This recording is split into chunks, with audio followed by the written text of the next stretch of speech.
interesting here on the show, All In with Bryan Weatherford, when we get a chance to talk to companies that are long-time family-owned businesses. We do that quite frequently, but it's also interesting to where you get multiple generations within the same family that have a very similar educational background as well. And that's exactly where we are today here on the show. I think it's going to be a good one. Pay close attention. The name of the company today is Air-Tro Inc. Mr. Air-Tro Inc. himself and my guest, Bob Helbing, right here on the show. Bob, how are you, sir? Great to see you. I'm good. Thank you. Good to see you too. You know, the second part of that intro, I was talking about education. You're a third in a three-generation term of engineers. Is that correct? That's correct. My dad, chemical engineer. My grandfather, civil engineer, and I'm mechanical. Mechanical engineer. Okay. Well, let's keep on with your background. The fact with the engineering background, what all did you do? You even had a roll through the aerospace industry at one time. Is that correct? That's right. I got my degree in mechanical engineering from Caltech. Right after I graduated, went right into aerospace, worked on ballistic missile programs. My wife likes to tease me and call me a rocket scientist. But then the Berlin Wall came down, and we didn't need quite so many rocket scientists anymore. So it was time to do something else. Well, I'll say it's time to do something else. So don't ever let anyone say that, hey, what is it, rocket science? Well, if it was, I could handle that too. I think that's a great backup for you to have. So let's get into it now. What is this family business we're talking about, Air-Tro? What type of business are you into? We're HVAC contractors, heating, air conditioning, ventilation. We take care of about 15,000 customers a year, repair, replace. If your great aunt has an old wall heater that needs a new gas valve, we can take care of that. If your manufacturing facility is building out a clean room for high-tech pharmaceuticals, we can take care of that too. Are you all strictly commercial, or do you dabble on the residential end too? Oh, we're 50-50. About half of our work is homeowners, half of it is businesses. Well, it's like so much going on these days with COVID and everything. I'd have to think where your business is impacted, and please correct me if I'm wrong, I'm going to take a stab at it right now. Everybody's paying a lot closer attention to sanitization, if you will, than they have in the past, and for air quality as well. Have you seen a little bump or more questions regarding how's our air quality and stuff since COVID has happened? Oh yeah, it's been a big shift. We've always advertised products that can improve the air quality in your home or your business. Ultraviolet lamps, high-end filters, photocatalytic oxidizers. These are all products that will destroy biological contaminants, viruses, bacteria, or capture them and get them out of the airstream. They've always been kind of a sideline, not really a sexy thing to sell. You can imagine that kind of changed last year. Suddenly there was a lot more interest in this kind of equipment. People are going, hey, Bob, remember that thing you told me about last year that I really didn't think I needed? I need it tomorrow. Yeah. Can you be here tomorrow? Mm-hmm. Yeah, we saw a sudden spike in demand. To be honest, our suppliers really struggled to keep up. The manufacturers, we saw locally, they saw nationally or even globally. They had to ramp up production quite a bit. So while we would have liked to have been able to deliver right away, sometimes people had to wait a few weeks. I mean, you're seeing that with the vaccines right now. Fortunately, our manufacturers, they're not quite that high end as Pfizer or Moderna. They were able to deliver, and so now we have a good availability of product. People need that kind of help. We can get them taken care of right away.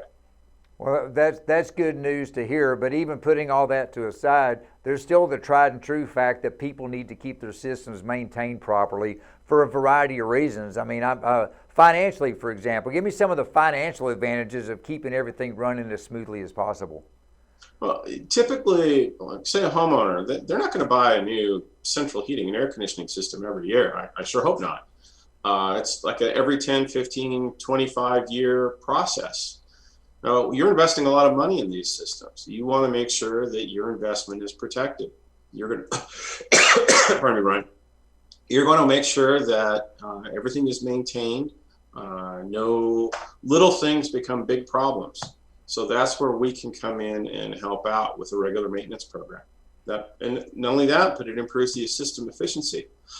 Well, talking on the efficiency end, that makes total sense. If it's something as simple as even on the residential end, changing your air filters when you're supposed to, we don't need you to do that, but so many times people don't even do it. Do you run into situations where your crew shows up and said, your filters are filthy, and that's all they got to do?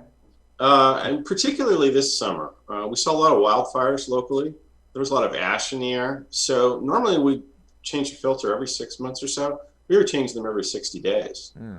And honestly, it made a big difference for the homeowners. If they were suffering from allergies or dust or anything like that, a quick replacement of those filters did a lot to improve their quality of life. Well, so on a bigger end, we mentioned earlier in the interview, you're 50-50. So on the commercial end, I couldn't imagine the size of those filters and whatnot, but do a lot of the companies have in-house maintenance staffs that keep up with that, or do you have contracts on the commercial side as well to go in and maintain systems? Most commercial operations don't really want to worry that much about their HVAC systems. Their focus is on delivering product, taking care of their customers. Worrying about the HVAC is a distraction for them. So they would prefer to have a phone number they can call, or even better, be on a schedule where we come out every 2 to 3 months and handle all that for them so they keep their focus where they want to keep their focus, running their business. You know, and on a smaller end as homeowners, we need to keep our focus on what we're doing. We don't want to have to worry about changing air filters, so why wouldn't we do the same thing and get on a regular schedule? I have teenage sons. They can go in the attic and change the filters. You know, I'll give them an extra $5 in their allowance. But if you're talking about a widow or maybe an older couple, they don't want to crawl around in their attic with their crawl space. So for them to have a service like us come out and replace those filters regularly so they don't have to deal with it, it improves their life, it preserves their equipment, it keeps their utility bills where they're supposed to be. For those people, it's a big help. You know, talk to me about this, Bob, sticking with the residential side. Obviously, there's more than Bob working for the company. So how do you go about getting personnel in place, your technicians, the good characteristics that you need for people that are going to be able, because frankly, anytime you're walking into someone's home, particularly these days, me as a homeowner, I want to make sure it's someone I can trust. What do you do to make sure you get the right type of people to work with you? Well, one thing we do with every new hire, we'll do a drug screen, we do a criminal background check, because like you say, people are trusting me to put someone in their home that they can feel comfortable with. But also we do a lot of hiring from family and friends. I'll tell my installation teams, we need a new helper.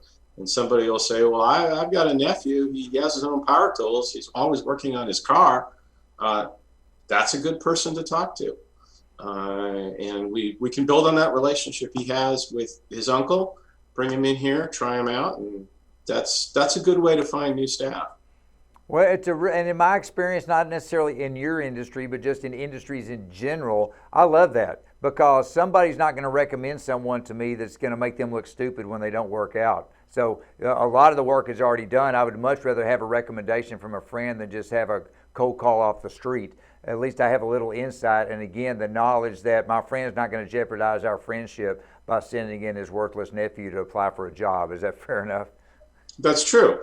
We also have relationships with some of the local trade schools. There are about half a dozen in Southern California that focus on training HVAC service technicians. Now, these guys have committed, a year and a half to building technical skills.